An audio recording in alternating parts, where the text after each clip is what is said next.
Baby, can you focus on me, baby? Can you focus on me? Hey guys, welcome to Whitney's Watchlist. Today I am reviewing Waves. Waves was directed by Trey Ellis Schultz, starring Calvin Harris Jr., Sterling K. Brown, and Taylor Russell. But this is now the third movie that I've seen with Calvin Harris Jr. I've seen Monsters and Men, I've seen Loose, and now I've seen Waves. He's been in a lot of other things, but these are like the most recent films that I've seen. He's just like killing the independent film industry right now. And he's just like obviously a hot talent, and he always chooses these like really athletic roles, and I'm always genuinely impressed with his athleticism in these films. I'll be very honest. I mean, he's just really great to watch. He's an incredible young actor. I really am very excited for his entire career and what is ahead of him, because I feel like he's going to do really great things. I think this movie is interesting because it focuses on a modern Black family. So I'll probably say a few spoilers, but it's okay. Like, you know, I'll do my best. We'll see. Modern Black family in the sense that you have an incredibly ambitious father, right? Who's like got steady work, trying to keep a family together. They clearly live a middle class lifestyle, and they're not lacking for anything.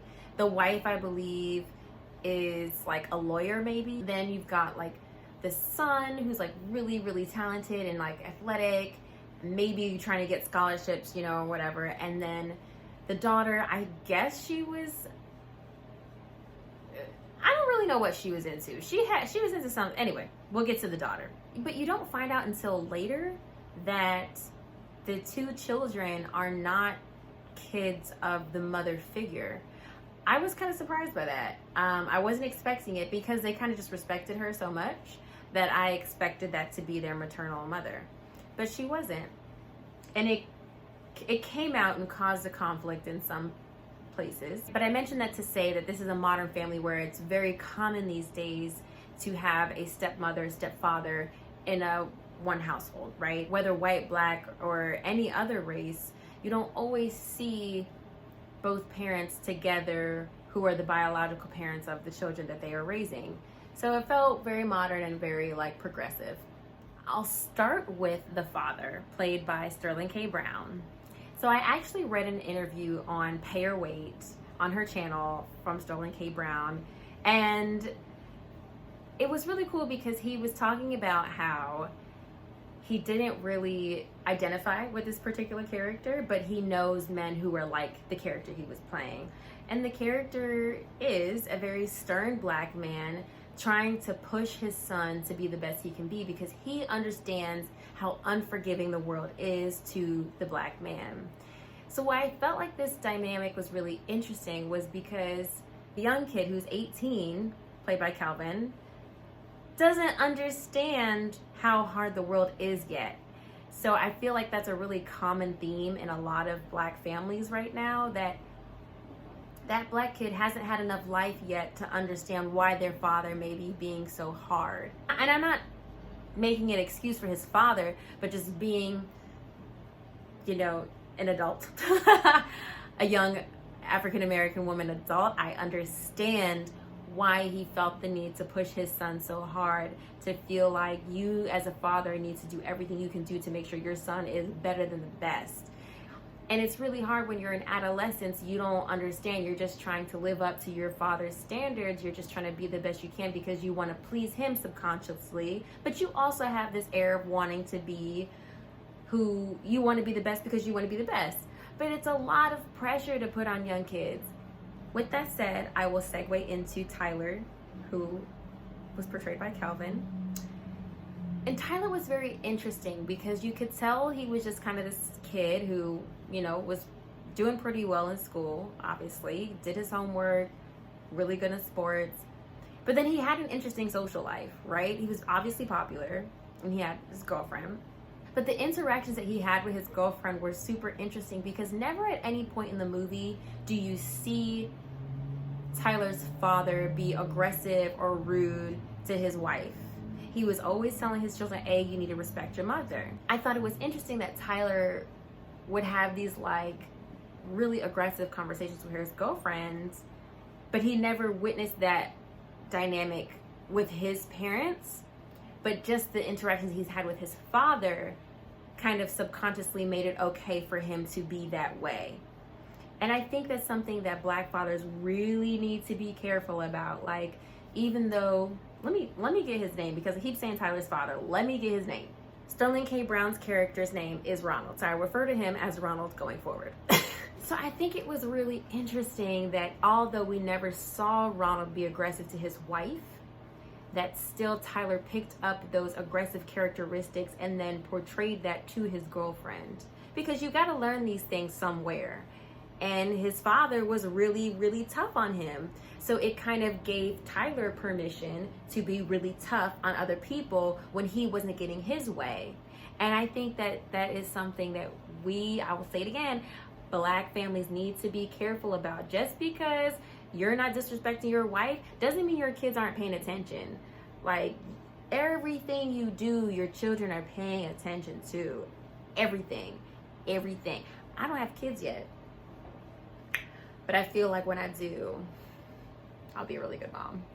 I may be horrible, who knows? But it was just something interesting to catch that I don't know if anybody else paid attention to. I'm gonna stay on this point of the relationship between Ronald and Tyler for a moment, because I feel like that Black father-son relationship is really important to talk about. I have 2 older brothers, and I feel like I witnessed these scenes that were portrayed in the movie where you have these like really intense moments with Ronald and Tyler, and you can tell like Ronald is just pushing him so hard.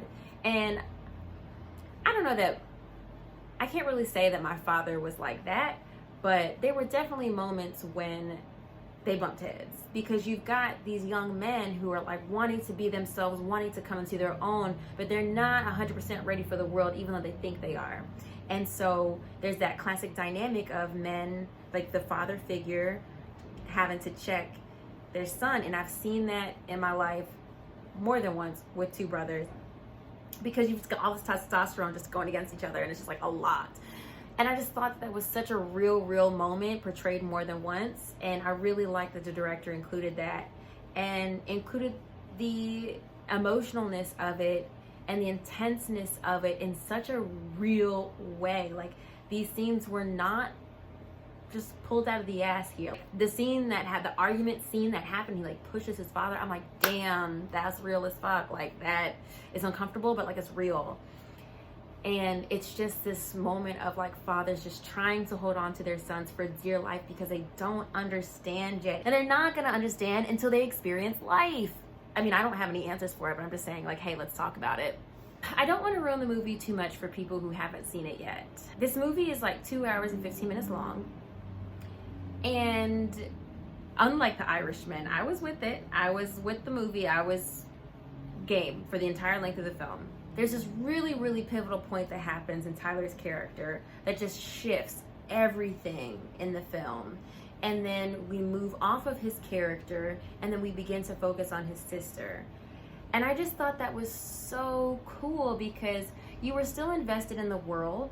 You still knew everything what was going on, but it was now that we got to take the focus off this one character and now focus on another and understand her perspective of all of the events that have transpired. But then also now we get to see this young woman blossom into her own, in her adolescence, through love, trying to find her way in the world, in her family, trying to understand herself. I felt like the second half of the movie was like so beautiful, and maybe that's just because I'm a young Black woman and I could identify with what she was going through. Not entirely, but like mostly. I felt like I was watching this family within like a year and a half, maybe like a year's time. Maybe like a year to a year and a half's time of like what they were going through.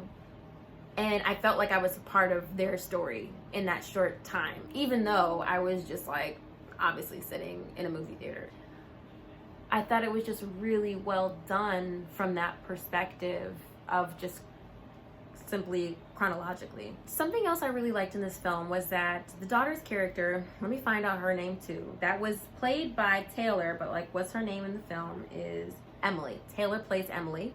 Emily falls in love with this white boy who's also been in a lot of films lately.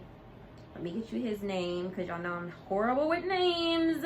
Yes, Lucas Hedges. He plays Luke. Now, let me just take a pause right here. Lucas Hedges has been in a lot of films. He's also dominating the indie film industry right now as like a hot young talent. He's currently in Honey Boy. I haven't seen it yet. It's not on my watch list, but I'm probably gonna watch it anyway. I probably just won't review it. But Lucas Hedges was in Lady Bird, Manchester by the Sea, and he was also in that movie with what's her name? Ben is Back. He was in Ben is Back. Oh my god, he did a phenomenal job in that movie. That was really tough. Anyway, coming back to Waves, he was the love interest of Emily. His name is Luke in the film. And I thought it was really interesting because it was kind of like this like awkward romance that kind of grew, and we got to see like a much healthier version of a relationship evolve compared to his brother and his love interest. I want to believe that Emily's brother Tyler started his relationship with his girlfriend Goddess like that. Like she started her love interest with Luke. Very nice, very like romantic, very late night conversations, getting to know each other, but at some point it just became tumultuous. I found it really interesting that Luke was this young white man who had daddy issues. And I feel like that's not an archetype that's explored too often in film, you know, young white men with daddy issues. And I was kind of just like really appreciative of that, because I feel like too often than not, we're always seeing some story of some young black guy, some young black girl, some young Hispanic man with daddy issues from a single mom household and all this stuff. Never do we get to see the young white woman, the young white man who has daddy issues. Like, that's a real story. So I appreciated that that was explored. And then I also appreciated that this young black girl got to be a voice of reason in his life. There are a couple other things I want to talk about in this film. First of all, the soundtrack was incredible. I'm definitely going to try to find it and see if I can share it with you guys somehow. It was a really good soundtrack. I just felt like I was in this modern, youthful vibe the entire film. Like, I really felt like I was in their world. Like, it's been years since I've been in high school, obviously, but I got it. I just got it, and I understood the pressures they're dealing with, and I understood their situation. I felt like the music was very pivotal to understanding their worlds and waves. I really liked the real-time texting. I kind of thought that was really cool because these days you see a lot of movies do like the texting on the screen, which is cute, but I really liked that it was very like camera over the shoulder texting, like in real time. And like, you kind of feel the anxiousness with the characters of like, what are they going to text back? What are they going to say? Of like, you know, having that draft, you haven't sent it yet, or like you see the bubbles and you're waiting. I kind of liked that anxiety of being with the characters in that, and I really, really, really appreciated it versus them just doing some cool editing and just putting it on the screen. I also really liked this use of color. Oh my gosh. The way that color was used in this film in an editing sense was incredible. I mean, like, oh, there were just so many gorgeous shots of like just Kelvin like having these like crazy moments, just trying to like, he's just abusing all of these substances, and you kind of just felt the craziness that he was going through visually, like, through editing, and it was like amazing. And then these transitions that were happening were also like these slow fades. Oh, they were just perfect. I liked that these moments were being dragged out and that you weren't being rushed from one story to the next. It was a very seamless transition. I also really liked these 360 shots that kept happening in cars.